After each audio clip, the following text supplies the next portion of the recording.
Nos ensinamentos de Cristo, encontramos preciosas verdades que nos levam a uma vida de vitória. O programa Encontro com a Palavra tem o prazer de apresentar a série Valores de Cristo. Acompanhe mais este programa e saiba que você também pode viver os valores de Cristo. Com vocês agora, Pastor Edson Bruno.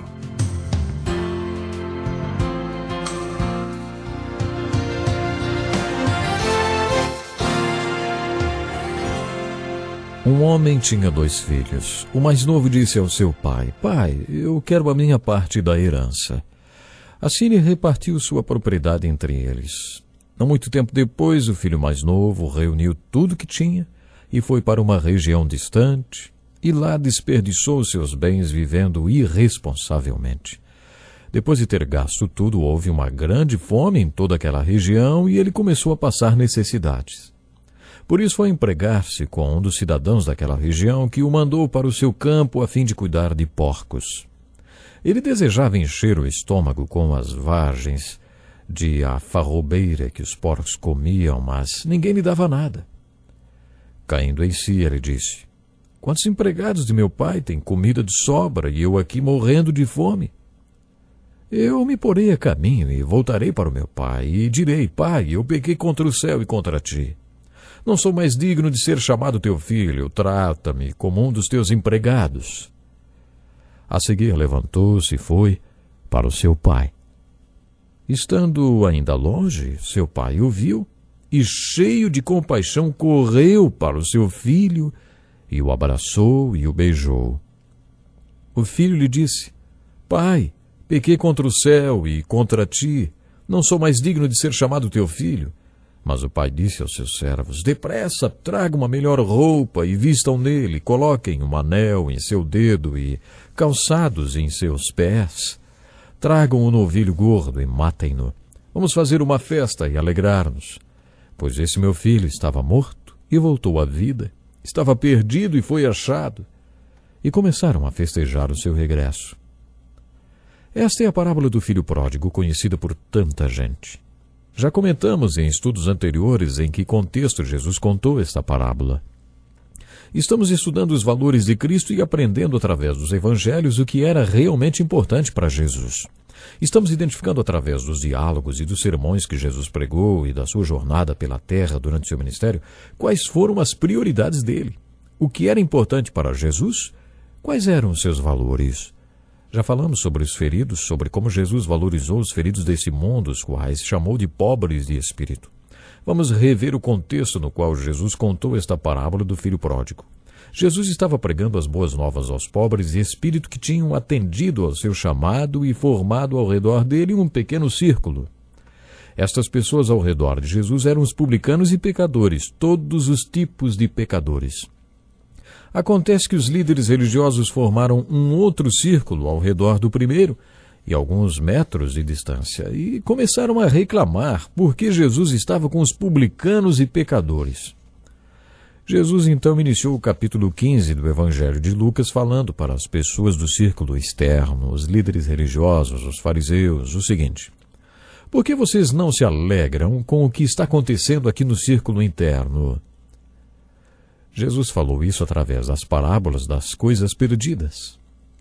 Algumas dessas pessoas no círculo interno são como ovelhas perdidas que estão sendo salvas, como a ovelha perdida encontrada pelo pastor que deixou todo o rebanho por causa dela. Algumas dessas pessoas são como a mulher que perdeu sua moeda e fez de tudo para encontrá-la. A mensagem central destas duas histórias que Jesus estava contando é a seguinte: quando vocês olham para o círculo interno, só enxergam um bando de pecadores. Mas Deus vê estas pessoas como ovelhas perdidas que foram encontradas. Deus as vê como moedas perdidas que foram recuperadas. A parábola da moeda perdida ilustra muito bem o que falamos no estudo anterior sobre redenção.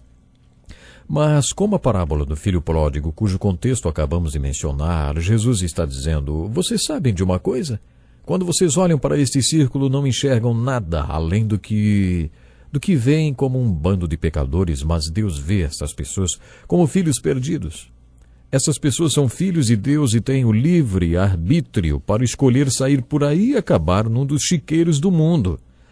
Mas Deus, no seu imenso amor, usou as consequências dos chiqueiros do mundo para trazer esses seus filhos de volta. Nessa história tão bonita, o filho pega todos os bens que herdou do seu pai e desperdiça tudo vivendo pelo mundo com prostitutas. É interessante observar a atitude permissiva do pai, né? De certa forma, ele deixou o filho fazer tudo isso. Vocês não acham que isto ilustra o livre arbítrio que Deus nos deu? Deus poderia ter feito diferente e nós não teríamos o livre arbítrio para escolher o pecado e acabar nos chiqueiros desse mundo. Mas Deus não quis assim. Ele nos deu o direito de escolha, o livre arbítrio, e mesmo sendo filhos, podemos escolher viver nos chiqueiros desse mundo se quisermos. E é bem no chiqueiro de porcos que percebemos outra dimensão desta permissividade do Pai. Quando as consequências começam a acontecer e o filho pródigo vai parar no chiqueiro de porcos, o pai mais uma vez é permissivo. Ele permite que o filho experimente as consequências do chiqueiro. Ele não o poupa disso. Como pai, eu me sinto autorizado a confirmar que este é um erro comum que os pais cometem, né? Já passei por isso quando meus filhos foram parar no chiqueiro, diz nosso professor Dick Woodward. Assim que as consequências das suas escolhas começavam a aparecer, eu já saía correndo para salvá-los das consequências. Mas sabe de uma coisa? Deus é o Pai que está sendo ilustrado nessa história e Ele é um Pai perfeito. E Deus não faz isso. Ele permite que o filho pródigo passe por todas as consequências das escolhas que ele fez. E as consequências podem levar até algum chiqueiro. E a Bíblia diz que o filho pródigo chegou ao ponto que ninguém lhe dava nada. Isto incluiu até o seu pai. Mas quando o filho caiu em si, quando voltou à razão, conforme algumas traduções colocam, então ele percebeu que não era um porco, era um filho. Ele caiu em si, percebeu que estava num chiqueiro, cheirava como um porco, mas não era um deles. Era um filho e não pertencia àquele lugar. Foi aí que ele se arrependeu e decidiu se levantar e voltar para a casa do seu pai e dizer que não era mais digno de ser chamado filho e perguntar se poderia viver como um dos escravos dos seus servos. Isso tudo é muito interessante. Quando o pai, que tinha sido permissivo, avista o filho e percebe que ele tinha reconhecido a besteira que tinha feito e que estava voltando para casa, o velho pai corre ao encontro do filho. E quando o filho diz, pai, não sou mais digno de ser chamado teu filho, o pai ignora isso. Dá um abraço muito forte, beija, isso mesmo, beija o seu filho e diz a um dos servos, depressa, traga uma melhor roupa e vistam nele. Coloquem um anel em seu dedo e calçados nos pés. Tragam um novilho gordo, aquele gordo, e matem-no. Vamos fazer uma festa, vamos nos alegrar. Pois esse meu filho estava morto e voltou à vida, estava perdido e foi achado. Esta é uma das ilustrações mais bonitas da Bíblia sobre o amor de Deus. Um velho correndo. Você já viu um velho correndo? Não é uma atitude muito digna para um velho, né? Mas essa corrida aqui é uma das descrições mais belas do amor de Deus. Um velho correndo. Quando o pai vê que o filho caiu em si e começa a voltar para ele, para a casa do pai, e tudo que isso envolve, esse velho pai sai correndo ao encontro do filho. Essa é uma ilustração das mais belas na Bíblia, uma ilustração do amor de Deus. Esse velho correndo. Se você é o filho pródigo e está nos chiqueiros do mundo e as consequências começaram a surgir e você está começando a sentir o peso das escolhas que fez, conscientize-se de uma coisa. Deus o ama. O seu Pai do céu ama você. Ele permitiu que você fizesse as escolhas que fez e não vai levantar um dedo para mudar essa situação. Porque isso violaria algo que é precioso demais para ele, para Deus, é o livre-arbítrio. O Cristo ressurreto é ilustrado nessa história de pé na porta dos nossos corações, mas é só isso que ele faz. Ele espera e não vai mexer na porta. Ele não vai arrombar a porta. Ele apenas fica junto da porta. Temos que abrir a porta e escolher convidar o Senhor para entrar. sabe que isso também está ilustrado nessa história. Mas quando observamos o contexto em que a história foi contada, vemos que Jesus está dizendo às pessoas do círculo externo: ei, quando vocês olham para estas pessoas do círculo interno, não veem nada além de um bando de pecadores, mas não é isso que Deus enxerga. Alguns dos pecadores que atenderam ao evangelho que eu preguei são filhos pródigos voltando para casa. O Pai está se alegrando e convida todos para celebrar e festejar. Todo o céu se alegra. Os anjos no céu se alegram quando os filhos pródigos voltam para casa. Se você é um dos pais que tem algum filho pródigo num dos chiqueiros do mundo, tenha essa confiança de que os filhos pródigos voltam para casa. Cedo ou tarde, quando as consequências começam a aparecer, os filhos pródigos percebem que não são porcos, e sim, são filhos. É claro que também nos perguntamos: e se o filho morrer no chiqueiro? Creio que a resposta para esta pergunta seria: ele seria um filho morto, e não um porco morto. Mas os filhos pródigos voltam para casa. Deus valoriza a volta do filho pródigo e você, como pai, você também deve valorizar.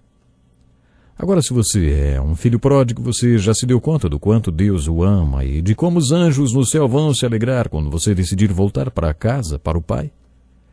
Por outro lado, se você não é um filho pródigo, nem nunca foi e sempre viveu no temor de Deus, eu gostaria de saber se você tem no seu coração o mesmo amor que Deus tem pelos filhos pródigos e se você também se alegra quando um deles volta para casa. Os líderes religiosos no capítulo 15 de Lucas não se alegraram nada. Na verdade, além de não se alegrarem, eles ainda ficaram irritados com tudo o que estava acontecendo. Eles ficaram contrariados porque Jesus estava se relacionando com publicanos e pecadores. Era só isso que eles enxergavam, Jesus no meio dos publicanos e pecadores. O que vemos nesta passagem da Bíblia é que Jesus estabeleceu um alto valor para as coisas perdidas que às vezes são pródigas. São filhos do Pai. E quando decidem dar meia volta e voltar para a casa do Pai, é tempo de celebrar e festejar. Você confessa o valor que Jesus deu para os pródigos desse mundo? Para os filhos pródigos que estão perdidos porque fizeram as escolhas erradas e acabaram nos chiqueiros, mas caíram em si e estão voltando para a casa do Pai? Você valoriza os filhos pródigos que Deus está chamando de volta e tem recebido? Você confessa que para você os filhos pródigos desse mundo têm o mesmo valor que tinham para Jesus? Pense nisso, hein? Espero você para o próximo programa. Até lá.